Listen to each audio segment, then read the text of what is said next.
ప్రభును రక్షకుడైన యేసుక్రీస్తు వారి యొక్క శుభనామంలో మీ అందరికీ కూడా వందనాలు, శుభాలు.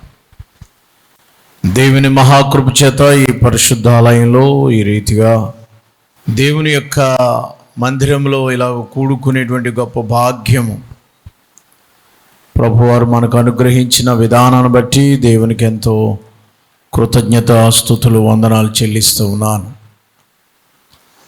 ప్రియులారా, ఈ దినాన్ని అపుస్తులైన పౌలు గారు గలతీ అనేటువంటి ఒక సంఘానికి ఉత్తరం రాస్తూ ఆ ఉత్తరంలో ఒక మాట ఆయన పలికాడు. అది మనం ధ్యానం చేస్తాం. మీ పరిశుద్ధ గ్రంథాలు కనుక మీరు తెచ్చినట్లయితే ధ్యానం కొరకై గలతీలకు రాసిన పత్రిక 6వ అధ్యాయము 172 పేజీలో ఉంటుంది. 14వ వచనాన్ని ధ్యానం చేయాలని ఆశపడతా ఉన్నాను. గలతీలకు రాసిన పత్రిక 6వ అధ్యాయం 14వ వచనం. అయితే మన ప్రభువైన యేసుక్రీస్తు సిలువయందు తప్ప మరి దేని యందును అతిశయించుట నాకు దూరమవును గాక. దానివలన నాకు లోకమునకు నేనును సిలువ వేయబడి ఉన్నాము. ఈ మధ్యలో ప్రపంచమంతా సిలువ సిలువ సిలువ సిలువ అనే పదాన్ని ఎక్కువగా వాడుతూ ఉంటున్నారు. ఎక్కడ చూసినా సిలువ ధ్యాన కూడికలని, శ్రమకాలమని, సువార్త కూడికలని, ఇలా రకరకాల పదాలతో పేర్లు పెట్టి ఉపవాసం అని, లెంట్ అని మాట్లాడుతున్నారు. గత దినంలో లెంటు అంటే ఏంటో మీకు మాట్లాడాను. ఈ దినము సిలువ గురించిన కొన్ని విషయాలు మీతో మాట్లాడిన ఆశపడతా ఉన్నాను. పౌలు గారు అంటున్న మాట ఏంటంటే, సిలువ యందే తప్ప మన ప్రభు అయిన యేసుకు, the cross of Christ, Jesus Christ, ఆయన in the boasting in the cross of Jesus Christ, boasting, సిలువ యందే తప్ప మరి దేని యందు నేను అతిశయించను. యేసుక్రీస్తు సిలువ యందే తప్ప నాకు దేని మీద అతిశయం లేదు అన్నాడు. భూమి మీద అతిశయం అంటే ప్రైడ్గా ఫీల్ అవుతే దాన్ని అతిశయం అంటారు. అతిశయం అంటే తెలుసు కదా మీకు. ఒక్కొక్కరు ఒక్కొక్క దాన్ని బట్టి అతిశయిస్తారు. అతిశయించటానికి చాలా ఉన్నాయి. నాకు అతిశయించడానికి ఏంటి, నీ అతిశయం ఏంటని అంటే మీరు ఏం చెప్తారంటే చాలా చెప్తారు. మీ అతిశయాలు ఏంటండి? I have complete my degree, it is my pride, it is my Boost వేసుకుంటాం అంటారు కదా. అతిశయం అంటే గర్వంగా ఫీల్ అవడం, దాన్ని ప్రైడ్ అని కూడా అంటారు. గర్వంగా నేను మంచి డిగ్రీ చదువుకున్నాను, దాన్ని బట్టి నేను ఫీల్ అవుతున్నా, లేకపోతే అతిశయిస్తున్నా. నాకు 10 కాసులు బంగారం ఉంది, you have pride. Gold, you have gold chain. నాకు 100 ఎకరాల ఎస్టేట్ ఉంది, దాన్ని బట్టి అతిశయిస్తారు కొంతమంది. నాకు ఒక ఫ్యాక్టరీ ఉంది, అతిశయం. పొలం ఉంది, అతిశయం. పదవి ఉంది, అతిశయం. డబ్బు ఉంది, అతిశయం. నా వెనకాల ఫ్యాన్, అతిశయం. నాకున్న రంగు, అతిశయం. నా ఫేస్ రీడింగ్, అతిశయం. నా అందం, అతిశయం. నా బలం, అతిశయం. బలాన్ని బట్టి అతిశయిస్తాం, అందాన్ని బట్టి అతిశయిస్తాం. లేకపోతే నీకున్న ఈ దేని బట్టి అతిశయిస్తుంటాం. ప్రపంచంలో చాలామంది అతిశయిస్తూ ఉంటారు. ఏంట్రా వాడికి అంత అతిశయం ఏంటడికి, ఏముందని అంతలా లేచిపోతున్నాడు. మీ భాషలోకి వస్తున్నాను కొంచెం. మీరు ఇంకా నేను గ్రాంధికంగా మాట్లాడుతున్నట్టు అనుకున్నట్టు ఉన్నారు మీరు. అందుకని మీకు అర్థమయ్యే భాషలోకి వచ్చేస్తాను. ఏంటాడు అంత విర్రవీగిపోతున్నాడు, అంత లేచిపోతున్నాడు ఏంటాడు? దేన్ని బట్టి? ఓహో, దేన్ని బట్టి ఎంత పైకి లెగుతున్నాడు, దేన్ని బట్టి ఎంత అడావిడి చేస్తున్నాడు, దేన్ని బట్టి ఎంత గ్రాండ్గా చేస్తున్నాడు అంటే వెనకాలడికి ఏదో ఉందని అతిశయిస్తూ ఉంటారు. చాలామంది అతిశయపడవలసి వస్తుంది, అతిశయపడుతున్నారు. ప్రియ దేవుని బిడ్డలారా, ఒక్కసారి నేను ఆస్కింగ్ యువర్ సెల్ఫ్ క్వశ్చన్, మిమ్మల్ని మట్టుకు మీరే ప్రశ్నించుకోండి, మీరు దేన్ని బట్టి అతిశయిస్తున్నారు? This morning in the service of Sunday I am asking one question you, what about your pride? దేనిని బట్టి నువ్వు అతిశయిస్తున్నావు? ఆలోచించుకోండి, దేని బట్టి అతిశయిస్తున్నావు? నాకున్న క్యారెక్టర్ తెలుసా? నా ముందు ఎవడు పని చేయడు, అంత ఖర్చుగా మాట్లాడతాను నేను, అదొక అతిశయం. నాకున్న టాలెంట్ తెలుసా? అదొక అతిశయం. నేను నడిపినట్టు ఇంకెవడు నడపలేడు, డ్రైవింగ్ అలా చేస్తాను, నేను చేసినట్టు ఇంకెవడో చేయలేడు, దాన్ని బట్టి అతిశయం. చర్చిలు కూడా కొన్ని అతిశయాలు ఉంటాయండి. నేను రెగ్యులర్గా చర్చికి వెళ్తాను, అదొక అతిశయం. కోర్స్ నువ్వు రావచ్చు, నేను కాదంటలేదు. ఐ ఆమ్ ఏ సింగర్, నేను choir leader, I am in choir, అదొక అతిశయం. నేను రాజ్ ప్రకాష్ పాల్తో పాడాను తెలుసా? అది నా అతిశయం. అతని పక్కన ఫోటో దిగాను, ఇది నీ అతిశయం. నేను ఏఆర్ స్టీఎన్సన్తో సెల్ఫీ దిగాను తెలుసా? అతనికి నాకు చాలా చాటింగ్ జరుగుతూ ఉంటుంది, మాట్లాడుకుంటాం మేము. అబ్బో అంత గొప్ప ఉందా నీకు? గొప్ప అతిశయం అంటే గొప్ప చెప్పుకోవడం. ఏంటి నీ గొప్ప ఏంటంటున్నాను నేను. అయ్యా మీ గొప్ప ఏంటండి? దేన్ని బట్టి మీరు అతిశయపడుతున్నారు? గొప్పలు చెప్పుకోవాలంటే చాలా ఉన్నాయి, కానీ ఇప్పుడు వద్దులేండి అంటున్నాం. ఏమంటారు?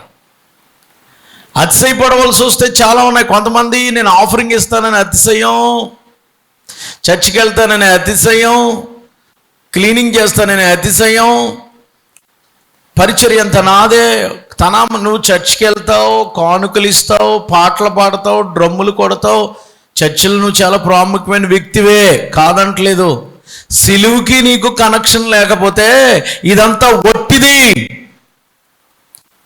ఎన్ని చెయ్యి, సిలువ లేకపోతే, సిలువతో నీకు సంబంధం లేకపోతే, సిలువను గూర్చిన విషయాలు నీకు తెలియకపోతే, సిలువను గూర్చినటువంటి అనుభవం నీకు లేకపోతే వృధా. Without cross we have nothing. ఏమి లేదు.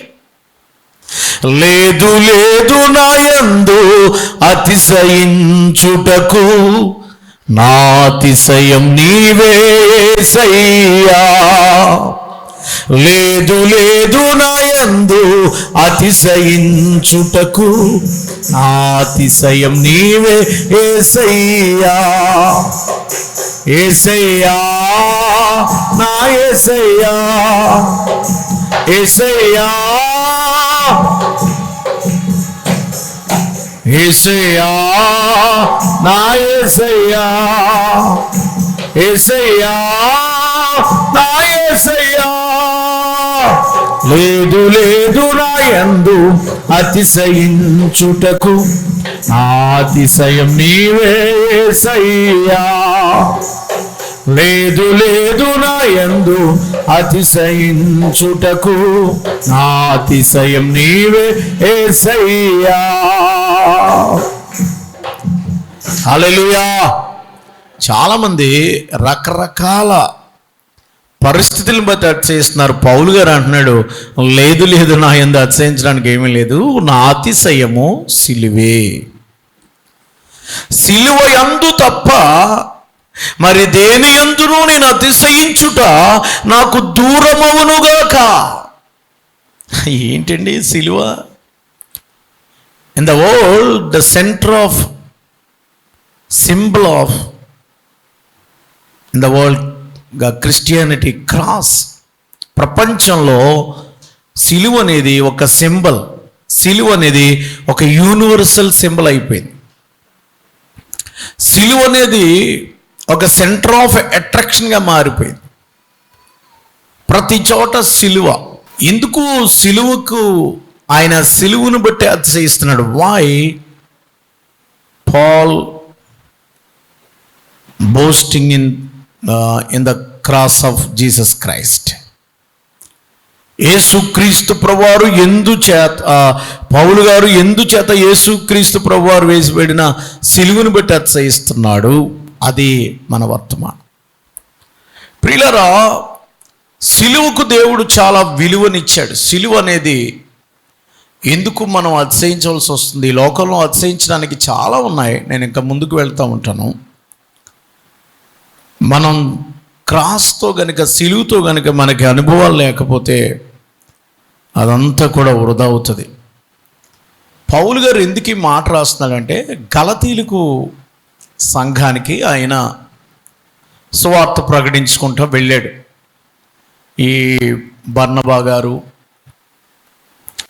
పౌలు గారు గలతీ సంఘానికి వెళ్ళారు. టర్కీకి పక్కన ఉంటుంది అది. కుప్రా నుండి అలా బయలుదేరి సైప్రస్ ఆ ప్రాంతం దాటి గలేషియన్కి వెళ్ళారు. గలతీలో వాళ్ళు కొద్ది కాలం సువార్తను ప్రకటించారు. ఈ గలేత్ అనేటువంటి పట్టణం రోమన్ సిటిజన్కి చాలా భౌగోళికంగా చిన్నది. గలతీ అనేటువంటి సిటీ, బట్ వెరీ ఇంపార్టెంట్ అనమాట రోమన్ ప్రావిడెన్స్లో. సో గలతీ అనేటువంటి పట్టణానికి వాళ్ళు సువార్త ప్రకటిస్తే చాలామంది అన్యులు యేసు ప్రభువారిని నమ్ముకున్నారు. గలతీ సంఘం అంతా యూదేతరులు, అంతా కూడా యూదులు కానటువంటి వారు యేసు ప్రభువారిని రక్షకుడుగా అంగీకరించారు. సంఘం అనేది కట్టబడింది. పౌలు గారు సువార్త చేసేసి మరలా యెరూషలేంకి వచ్చాడు. యెరూషలేంకి వస్తే కొంతమంది యూదులు ఈ గలతీకి వెళ్ళి, మీకు పౌలు గారు యేసు ప్రభు దేవుడని చెప్పాడు కదా, యేసు వల్లనే మీకు రక్షణ, యేసు ప్రభు వారు వేయబడిన సిలువ ద్వారానే మనకు పాపక్షమాపణ అని చెప్పాడు కదా, అది మాత్రమే కాదు, రక్షణ రావాలంటే మీరు సున్నతి కూడా పొందాలి అని చెప్పారట. ఆ పౌలు గారు చెప్పిన మాటలన్నీ నేస్తే మీకు రక్షణ రాదు, సున్నతి కూడా పొందాలి, అంటే సర్కంసెషన్ అంటారు. అంటే ఇది మతంలోకి రండి అంటున్నారు వాళ్ళు. సర్కంసెషన్ అనేది ధర్మశాస్త్రం కిందకి తీసుకొస్తుంది. అందుకనే మీరు అక్కడికి వచ్చేసేయాలి, అప్పుడే మీకు రక్షణ వస్తుందని అంటుంటే పౌలు గారు ఉత్తరం రాశాడు. అప్పుడు రాయవలసి వచ్చింది. ఏంటి, దేవుడిచ్చేటువంటి విశ్వాసం బై ఫెయిత్ వల్ల కదా రక్షణ. మార్టిన్ లూథర్ గారు ఈ గలతీలు రాసిన పత్రికని చాలా ఇష్టపడ్డాడు. ఎందుకంటే కొత్త నిబంధన అంతా గలతీలు రాసిన పత్రికలో క్రోడీకరించబడి ఉంది అని అంటాడు. గలతీలు రాసిన పత్రికలో ఇందులో ఆచారాలు చేస్తే రక్షణ వస్తుందని చెప్తున్నారేంటి? శరీరాన్ని ఆస్పదం చేసుకున్నారేంటి? ఆచారాలు, నిష్టలు, గరిష్టలు చేస్తే రక్షణ రాదు. మార్టిన్ లూథర్ గారు యొక్క విశ్వాసం ఏంటంటే, నీతిమంతుడు విశ్వాసం మూలముగా బ్రతుకును, జీవించును. ఇక్కడ జీవించును అని రాయబడి ఉంటుంది గలతీలు రాసిన పత్రిక 3వ అధ్యాయం 12వ వచనంలో. నీతిమంతుడు ఎలా బ్రతుకుతాడు?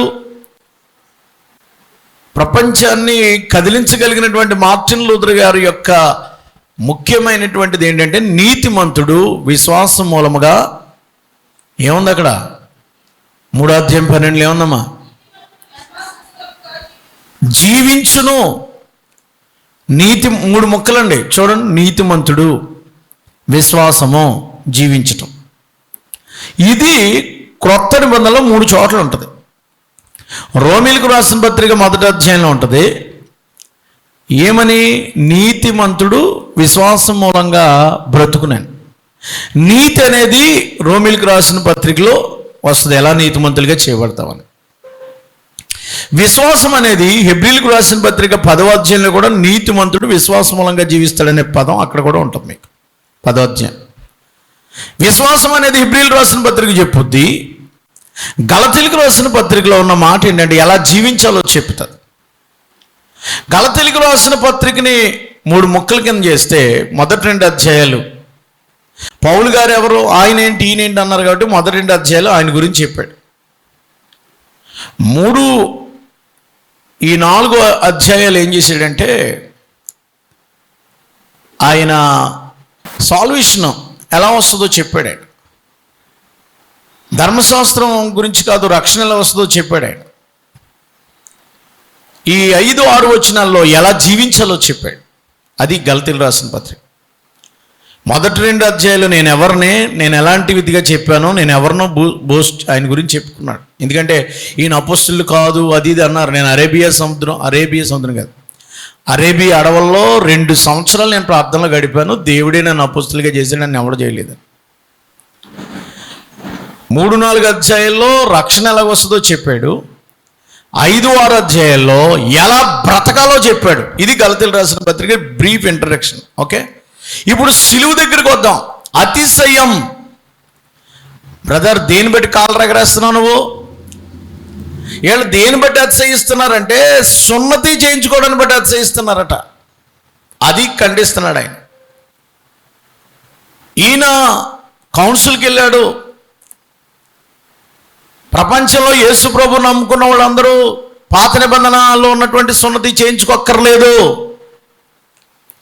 విశ్వాసం మూలంగానే రక్షణ, బై ఫెయిత్ బై క్రైస్ట్. యేసు ప్రభు వలనను ఆయన యందు విశ్వాసం మూలంగా రక్షణ తప్ప శరీరానికి ఆస్వాదించడం వల్ల 40 రోజులు ఉపవాసం ఉండడం వల్ల రక్షణ రాదు. విశ్వాసం ఉంచడం వల్ల వస్తుంది. నువ్వు 40 రోజులు ఉపవాసం విశ్వాసం లేకపోతే, సిలువుకి నీకు కనెక్షన్ లేకపోతే, సిలువ ఎందుకు వేయబడ్డాడో నీకు తెలియకపోతే 100 రోజులు ఉండు, ఎవరికి కావాలి? డ్రెస్ వేసుకుంటే పరలోకం రాదు, బ్రతుకులో యేసు ఉంటే వస్తుంది. అది చెప్తున్నాడు పౌలు గారు. ఆఫ్ కోర్స్ నువ్వు సర్కంస్టేషన్ చేయించుకుంటున్నారు మీరు, అది చేయించుకుని పాపాలు చేస్తే రక్షణ వస్తుందా? రాదు కదా. దానివల్ల మనకు రక్షణ రాదు. మేము సున్నతి చేయించుకున్నాం, సనాతనమైన యూదులము. మేము గర్విస్తున్నారట. మేము చెప్పినట్టు నడవాలన్నాడు పౌలు గారే. అలాంటి దుర్బోధలు ఎవడైనా చెప్తే వాడిని నమ్మకండి, అసలు రానివ్వకండి అని చెప్పాడు. గలతీయులకు రాసిన పత్రికలో మీకు మాట చెప్తారు చూడండి. గలతీయులకు రాసిన పత్రిక 1వ అధ్యాయంలోనే 6వ వచనంలో చెప్పేశాడు ఆయన. గలతీయులకు రాసిన పత్రిక 1వ అధ్యాయం 6వ వచనం, క్రీస్తు కృపను బట్టి మిమ్మల్ని పిలిచిన వానిని విడిచి భిన్నమైన సువార్త తట్టుకు మీరెంత త్వరగా తిరిగిపోయి నాకు చూడగా ఆశ్చర్యమైపోతుంది. అది మరి యొక్క సువార్త కాదు కానీ క్రీస్తు సువార్తను చెరపగూరి మిమ్మల్ని కలవరపరుచు కొందరున్నారు. మేము మీకు ప్రకటించిన సువార్త కాక మరి యొక్క సువార్త మేమైనను పరలోకం నుండి మా యొక్క దూతలను మీకు ప్రకటించినట్లయితే శాపగ్రస్తుడు. మేము సిలువేయబడిన క్రీస్తుని గురించే చెప్తున్నాం, అదే మీకు తెలియాలి. మళ్ళీ ఎవడన్నా సొంత చేయించుకోవాలి, మళ్ళా అమావాస్య ఇంకా ఏంటి విశ్రాంతి దినాలు ఇవన్నీ లేవు, అన్నీ పోయాయి. ఇందులో చాలా ప్రశ్నలు ఉంటాయి, ప్రశ్నలకు ఆన్సర్లు ఇస్తాడు. గలతీయులకు రాసిన పత్రిక మన ధ్యానం కాదు, కానీ మన ధ్యానంలో మనం ధ్యానం చేసేది ఏంటంటే దేని బట్టి అతిశయం? సిలువను బట్టి. బాప్తిసం తీసుకుంటే అతిశయం కాదు, యేసు ప్రభునందు విశ్వాసం ఉంచడాన్ని బట్టి. పౌలు గారు అతిశయించడానికి గల కారణం ఏంటంటే ఆయనకి సిలువు తప్ప ఇంకొక శరణ్యం లేదు.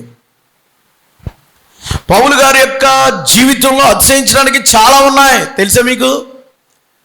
పౌలు గారికి ఎంత చీప్గా మాట్లాడుతున్నాడు ఏంటని మీరు అనుకోవచ్చు. పౌలు గారు ఆ సిలువే, ఇదిగో ఈ సిలువే నన్ను రక్షించింది, ఈ సిలువ లేకపోతే నేను లేను, ఈ సిలువ లేకపోతే నాకు సాల్వేషన్ లేదు. పౌలు గారు సున్నతి పొందలేదా? పొందాడు, ఆఫ్ కోర్స్.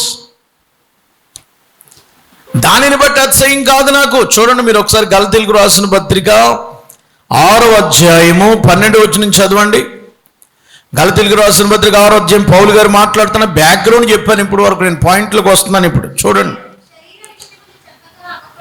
శరీర విషయమందు చక్కగా అగపడగోరువారెవరో వారు తమ క్రీస్తు యొక్క సిలువ విషయమై హింస పొందకుండునట్లు మాత్రమే సున్నతి పొందవలనని మిమ్మల్ని బలవంతం చేయించున్నాను. అయితే మీరు సున్నతి పొందిన వారైనను ఆచరింపరు. తాము మీ శరీర విషయం మీద అతిశయం నిమిత్తమే మీరు సున్నతి పొందడం. మీరు శరీరాన్ని బట్టి అతిశయించడానికే సున్నతి పొందుతున్నారు మీరు, అంటే దాన్ని బట్టి మీరు అతిశయిస్తున్నారు. అయితే మన ప్రభు అయిన యేసుక్రీస్తు సిలువ యందు తప్ప మరి దేని యందు అతిశయించడం నాకు దూరమవునుగాక. దానివల్ల నాకు లోకమునకు నేను క్రొత్త సృష్టి పొందుటయే గాని సున్నతి పొందుటైన ఏమీ లేదు, పొందకపోవడం కూడా ఏమీ లేదు చెప్పేశాడు, తేల్చేశాడు ఆయన లెటర్లో చివరి మాట అదే. మొదటి అధ్యాయం నుంచి రాసుకుంటూ వచ్చి చివరిలో అన్నాడు, పొందటం వల్ల మీకు ఏమీ రాదు, పొందకపోయినా ఏం నష్టం లేదు, దాన్ని పక్కన పడేయండి అన్నాడు. అందుకే మనకు అది లేదు. దేవునికి స్తోత్రం. మనం క్రొత్త నిబంధన విశ్వాసులు, మనం యూదులం కాదు. అది మత సంబంధమైన ఆచారాలు. జంజాలు వేసుకోవడం, పిలకలు వేసుకోవడం, లేకపోతే ఇంకోటి చేయడం ఆచారం. అది యూదులకు కూడా అదొక ఆచారం. గెడ్డాలు పెంచుకోవడం, స్కార్ప్ కట్టుకోవడం, అది వాళ్ళ ఆచారం. ఆచారాల వల్ల రక్షణ రాదు. నేను అదే అంటున్నాను, ఆరాధనకు వచ్చినంతరాన మీకు రక్షణ రాదు. నేను ప్రతిరోజు చర్చకు వస్తున్నానండి, ప్రతిరోజు నేను పాటలు పాడుతున్నానండి, ప్రతిరోజు బైబిల్ చదువుతున్నానంటే రాదు. సిలువలో ఉన్న యేసు ప్రభువుని గురించి నీకు తెలుసా తెలీదా? ఆయన ఎందుకు సిలువ వేయబడ్డాడో అది నీకు తెలియకపోతే నువ్వు రావడం వ్యర్థమైపోద్ది. అసలు పౌలు గారు సిలువను గురించి ఎందుకు అతిశయిస్తున్నాడో తెలుసా? పౌలు గారు పూర్వం ఎలాంటివాడంటే హానికరుడు, దోషకుడు, హింసకుడు, పనికిమాలినోడు, వదరబోతు,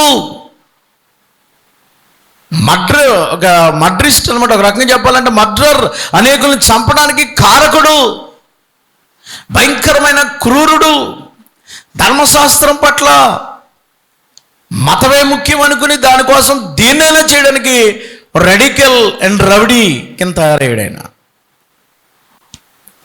హింసకుడు, దూషించేవాడు ఆయన. ఇప్పుడు నన్ను ఇలా మార్చింది ఎవరు? ఈ పనికిమాలిన జీవితం, ఈ పాడైపోయిన జీవితం, ఈ చెడిపోయిన జీవితం. గర్విస్తున్న నన్ను, ధర్మశాస్త్రాలను బట్టి గర్విస్తున్న నన్ను, నా మతాన్ని బట్టి, నా పుట్టుకును బట్టి. చాలామంది పుట్టుకును బట్టి గర్విస్తారు. పలానా వంశంలో పుట్టాను తెలుసా, పలానా హై కులం తెలుసా, అనేది హై క్యాస్ట్లో పుట్టాను తెలుసా. ఏంటి నీకు అడుగుడు? ఎక్కడ పుట్టావు? నువ్వు పుట్టుకిని బట్టి అతిశయించడానికి లేదు. అదే పౌలు గారు చెప్తున్నాడు, పుట్టుకిని బట్టి కానీ దేశాన్ని బట్టి కానీ అతిశయించడానికి లేదు. అతిశయించవలసి వస్తే నేను సిలువను బట్టే. అందుకే అవన్నీ చచ్చిపోయాయి. నా పుట్టుక ఏంటో తెలుసా మీకు? నేను చాలా ఉన్నతమైన కుటుంబంలో పుట్టాను నేను, కానీ అవన్నీ వ్యర్థం. సిలువే నన్ను మార్చింది, సిలువే నన్ను రక్షించింది, సిలువే నన్ను ఆశీర్వదించింది. ఈ సిలువే నాకు క్రొత్త జీవితాన్ని ఇచ్చింది. దేవునికి గట్టిగా స్తోత్రం చెప్తారా? పౌలు గారు పుట్టింది ఎక్కడ అనుకుంటున్నారు? ఆయన అతిశయించడానికి గల కారణాలు ఉన్నాయి. ఫిలిప్పీలకు రాసిన పత్రిక 3వ అధ్యాయంలో, ఫిలిప్పీలకు రాసిన పత్రిక 3వ అధ్యాయము 5వ వచనంలో, నేను అక్కడ కూడా దీని గురించే మాట్లాడతాడు. 3వ వచనం నుంచే మాట్లాడాడు. కొంతమంది కుక్కలు ఉన్నారు, కుక్కల సంఘాలను చెడుపుతున్నారని చెప్తూ అంటాడు, అతిశయపడుచున్న మనము సున్నతి ఆచరించేవారము. కావాలంటే నేను శరీరం ఆస్వాదం చేసుకుని వచ్చును. మరి ఎవడైనా శరీరం ఆస్వాదం చేసుకునే ఎడల మరి ఇక 8వ దినాన్ని నేను సున్నతి పొందిన. 8th డే, 8వ రోజునే. ఇశ్రాయేలు వంశంలో బెన్యామీను గోత్రంలో పుట్టినోడు నేను. అర్థమైందా? ధర్మశాస్త్రంలో హెబ్రీయుడిని, పరిసయ్యుడిని నేను. ఆసక్తి విషయంలో సంఘాన్ని హింసించాను. ధర్మశాస్త్రం విషయంలో అనిందుండై ఉంటాను. ఆ ధర్మశాస్త్రం తూచా తప్పకుండా పాటించిన నేను. అసలు పాత నిబంధన అంతా కరెక్ట్గా, పెర్ఫెక్ట్గా అసలు ధర్మశాస్త్రానికి లోబడిన నేను, తెలుసా మీకు? కానీ అవన్నీ ఏవి నాకు లాభకరమైన అవన్నీ క్రీస్తు నిమిత్తం ఎలా పెంచుకుంటున్నాడంట?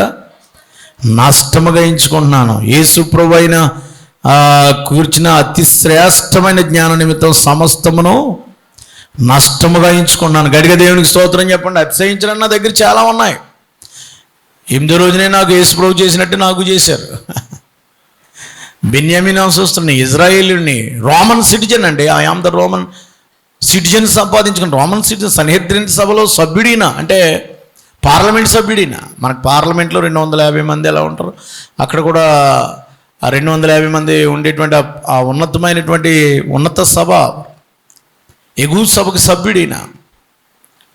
రోమన్ సిటిజన్, అతిశయించడానికి చాలా ఉన్నాయి, కానీ అవన్నీ నేను పెంటగా ఎంచుకుంటున్నాడు. దగ్గర దేవునికి స్తోత్రం చెప్పండి. అన్నీ పెంటగా ఎంచుకున్నాను నేను. సిలువ దగ్గరే ఎందుకు అతిశయిస్తున్నాడో చెప్తాను మీకు. 5 కారణాలు చెప్పి ముగిస్తాను.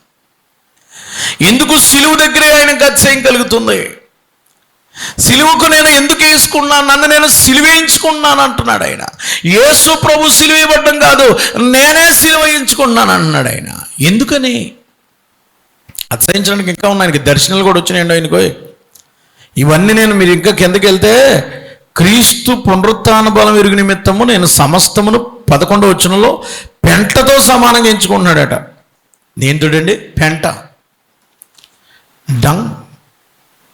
ఈయనకి 2 కొరింథీయులకు రాసిన పత్రికలో అతిశయించడానికి నాకు ముందు వచనంలోనే 2 కొరింథీయులకు రాసిన పత్రిక 12వ అధ్యాయంలో అతిశయపడుట నాకు తగదు కానీ అతిశయపడాల్సి వచ్చింది.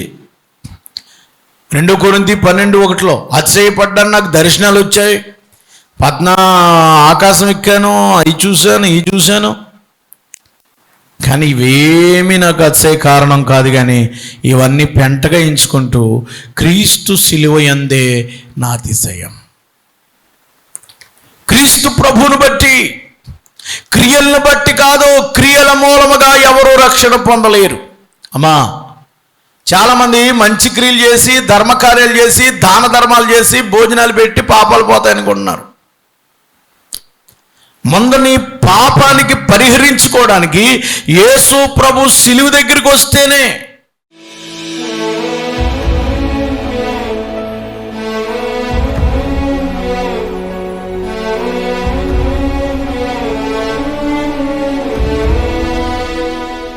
మహాపరిశుద్ధుడు అయిన మా తండ్రి, సిలువ యందే తప్ప మరి దేని అందును నేను అతిశయించి నాకు దూరం అవునుగాక.